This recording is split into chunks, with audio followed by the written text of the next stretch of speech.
Il Veneto è una terra attraversata dai fiumi, corsi d'acqua che possono fare paura.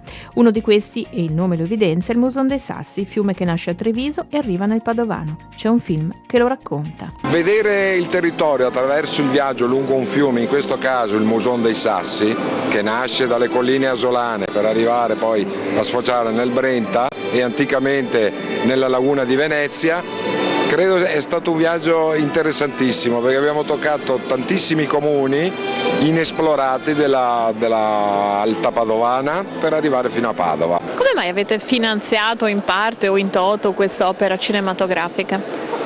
Perché riteniamo opportuno che le generazioni future vedano e tocchino con mano qual è l'evoluzione e quindi lo sforzo che si fa nel convivere in modo adeguato con un fiume che dal nome Musone, arrabbiato, poi diventa addolcito e lo governiamo. Ecco, credo che questo sia importantissimo. Ci voleva un film, insomma?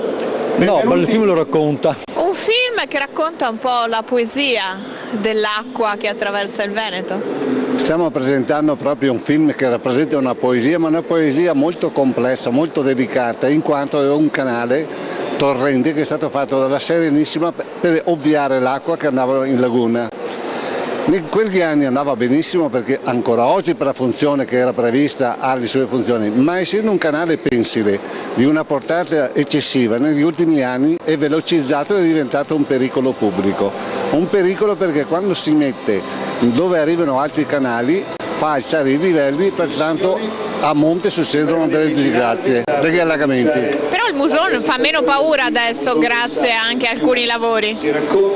No, non fa ancora poca paura, bisogna prendere in mano le laminazioni, bisogna predisporre un bypass che è già in fase di progettazione. Questa è la risposta opportuna e ideale per dare una risposta una volta per sempre. Fare un film di un fiume è anche un modo per scoprire luoghi dove girare dei film, questo lo chiedo al produttore cinematografico. Assolutamente sì, abbiamo scoperto l'oasi di Campretto, per esempio a San Martino di Lupari, con le risorgive, con le acque risorgive, che è una location ideale appunto per scoprire dei luoghi dove girare al limite dei film o dei documentari. Qual è la scena che le è piaciuta di più di questo film? Ma diciamo che le scene sono tutte uguali, quando si parla di acqua, acqua è vita, acqua è modo di poter dire questa è la vita, questa è la natura, ma quando diventa pericolosa diventa preoccupante.